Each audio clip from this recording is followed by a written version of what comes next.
Hello mes loulous, bienvenue la famille dans un nouvel épisode de Loily Gay. Aujourd'hui je vous amène à Popenguine voir Lady Hoop. Sira, c'est une entrepreneuse dans le monde du basket, une femme extraordinaire, très inspirante. Elle fait aussi partie du comité JOJ.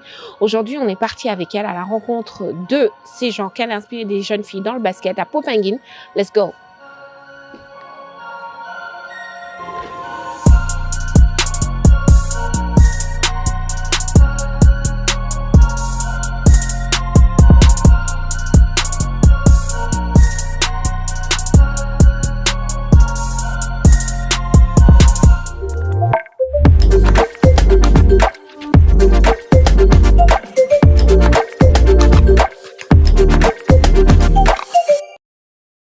Hello mes loulous, bon comme je vous l'ai dit aujourd'hui je me retrouve avec celle qu'on connaît sous les réseaux sociaux comme Lady, the Lady Hoop. Sira in the building avec nous dans Loily Gay, femme entrepreneur au Sénégal. Elle nous a ramené jusqu'à Popenguine sur un terrain de basket.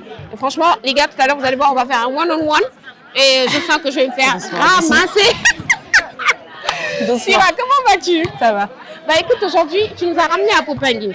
C'est quoi le but d'aujourd'hui?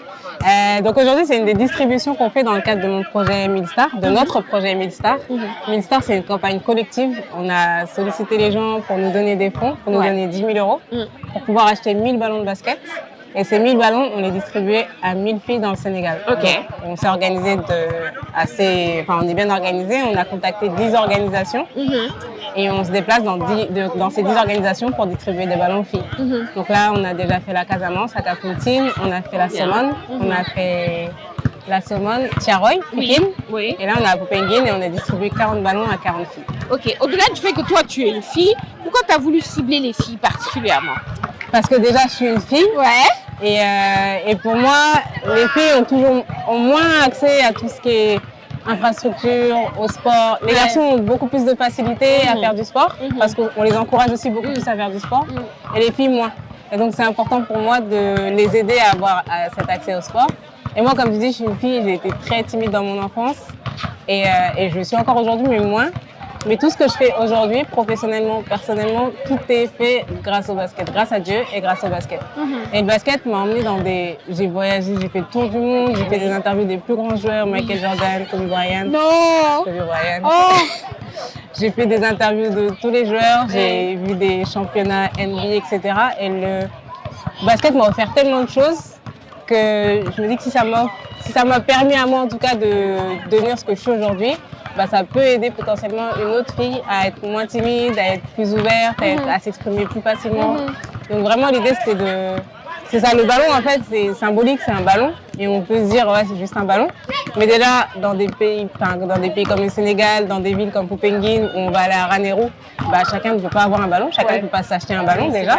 Donc c'est pas juste un ballon et après c'est vraiment symbolique en fait. Le ballon il est accompagné d'un message d'espoir et tu peux devenir ce que tu veux être, mais il faut que tu puisses l'imaginer en fait. J'ai vu tout à l'heure quand tu leur donnais chacune leur ballon et que tu leur disais, vous pourrez vous entraîner tous les jours, il n'y a pas de limite. C'est important pour toi. Ce mot limite, il revient souvent dans le sport avec les filles. Tu trouves pas? C'est des barrières qu'on se pose parce que tout à l'heure on a vu que les filles étaient hyper timides. Donc c'est des barrières qu'on se pose parce qu'on a été élevés comme ça, à pas hausser la voix, à pas regarder les gens dans les yeux, à pas parler trop fort, à pas faire trop de bruit, etc. Donc c'est des barrières qu'on se pose naturellement, c'est des barrières qu'on nous pose aussi. Parce que tu vois, quand tu es sur un terrain de basket qui n'a pas de vestiaire, quand tu es une fille, c'est compliqué. Oui. Parce que si tu as tes règles, c'est vrai. Tu dis je vais aller au terrain mais je vais pas pouvoir me changer. C'est vrai. Si tu es pudique, je vais aller au terrain mais je vais pas pouvoir me changer. Donc c'est des barrières qui sont posées naturellement parce que, pour moi, c'est parce qu'il y a un problème de représentation féminine dans les instances dirigeantes, etc. Donc il y a plein de barrières comme ça qui font que les filles ne font pas de sport, ne prennent pas le temps de le faire. Et moi, ce que je veux, c'est qu'on lève ces barrières en fait, parce que ça a été prouvé, le sport c'est bon pour la santé, c'est bon pour la santé physique, la santé mentale. Et pour moi, si je peux utiliser le basket et ce petit ballon qu'on donne à chacune pour en sortir une, deux, en faire rêver une, Ouais. deux, bah, c'est... Une de stars, comme tu dis, 1000 Exactement, stars. 1000 stars. C'est le projet, c'est Ouais. notre projet. Tu dis ça, c'est notre projet parce que tout le monde doit s'impliquer. J'ai Ouais. vu que Et tu as tout le monde choisi. s'est impliqué. Oui. Il y a à peu près 100 personnes qui ont donné de l'argent. Super. Il y a des entreprises qui ont aussi investi. Mhm. À chaque fois qu'on fait une distribution, il y a des bénévoles qui viennent. Aujourd'hui, on était 14. Ouais. La dernière distribution, on était 5. Donc ce projet, c'est pas le mien en fait. C'est le projet de tout le monde. Et demain, si moi je suis pas là, bah, il y a d'autres personnes qui vont le porter ce projet-là. C'est pas le projet de Sira, c'est notre projet. Et quoi qu'il arrive, ce projet, il peut vivre en fait. Ok. Il dépend pas de la personne qui porte. Tant mieux. Comment tu as choisi les villes pour ce projet? C'est Alors, par hasard? pour Linguère-et-Ranérou, je suis d'originaire de là-bas. Ah, Donc, ok. On n'est jamais desservi par Ok, soi-même. oui. Et après, c'est des relations que j'ai avec des clubs. Capontine, j'ai un ami qui est là-bas. Donc, Ok. l'idée, c'était aussi de faciliter les choses. Donc, qu'on ait des relations avec les gens avec qui on est, qu'on sache aussi qu'ils font vraiment du travail avec les filles. Parce qu'il faut faire attention à ce qu'une fois que tu donnes les ballons, bah, que ce ne soit pas les garçons qui récupèrent les C'est ballons. ça, ouais. Donc là, je fais confiance aux gens à qui on donne les ballons, qui fassent attention à ce que les filles elles aient leurs ballons et Oui. aussi qu'ils fassent en sorte de pouvoir les aider à progresser elles-mêmes, Oui. qu'il y ait des vrais entraînements, etc. vrai. qui soient faits. Donc c'est comme ça que ça a été choisi. Mhm. Mais on aurait pu en prendre encore des dizaines et des dizaines.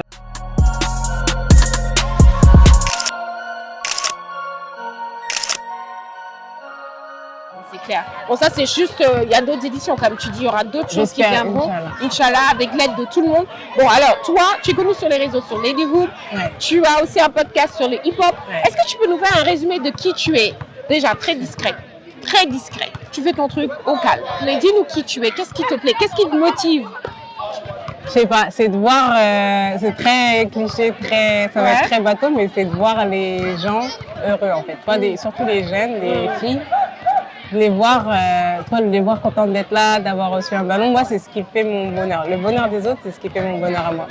Donc à partir du moment où je peux aider, et le basket c'est ma passion, donc si en plus je peux aider grâce au basket, bah là j'ai tous les ingrédients réunis en fait pour être bien quoi, tu vois. Là j'ai passé une bonne journée, du coup on va rentrer. D'habitude le dimanche je me couche tôt, mais là je me couche tard. Mais non. Mais c'est pas grave parce que c'était pour la bonne cause et du coup c'est ça. Je pense que je me définis souvent comme une activiste. Ouais. Culturelle, sportive. Culturelle, sportive, Ok. qui se bat pour le droit des femmes, des filles, pour l'émancipation des femmes et des filles et voilà. Quel que soit le moyen. Les JO approchent. Quelle est ta contribution que tu voudrais? Quel est l'impact que toi tu voudrais avoir par rapport aux populations? Alors c'est les JOJ, Jeux Olympiques Les de la JOJ, jeunesse. voilà, ouais. Moi je fais partie de l'organisation, du comité d'organisation, donc je gère la communication. Et vraiment moi ce que je veux et ce que je pense c'est aussi la vision du comité, c'est que ce soit pas juste, donc ça va être à Dakar, ça allait à Miadio, mais l'idée c'est que ce soit tout le Sénégal qui soit impacté par Pour ces vivre JOJ. tous ensemble. Ouais. C'est pas les 3 villes qui reçoivent les JOJ qui sont impactées, c'est vraiment tout le Sénégal d'une manière ou d'une autre. Il y a des infrastructures qui vont être construites dans le cadre des JOJ partout, donc c'est vraiment tout le monde, dont le Fouta, en bénéficie. Et voilà, et qu'on mette la lumière sur le Sénégal et sur ses talents incroyables. Ok. En tout cas, merci beaucoup de nous avoir invités. On a, Merci comme d'être d'habitude, venu. tu nous as inspirés, ça nous a apporté beaucoup d'émotions aussi de voir toutes ces filles qui sortent, qui s'épanouissent petit à petit, hein. Elles sortent de leur timidité. Et écoute, on a hâte de voir ce que tu as pour 2025. Son podcast, c'est Hip Hop Sénégal Rec. Hip Hop Sénégal Rec. On peut te suivre sur les réseaux Lady Hoop pour des actualités. Et en plus, si vous voulez vraiment contribuer à ce qu'elle fait, parce qu'elle a dit c'est notre projet, contactez-la et puis nous dordole 1000 stars, Inch'Allah. Merci beaucoup, Sira. Merci à toi. Merci. Allez, les amis, je vous donne rendez-vous pour un prochain épisode de Loïli Gay.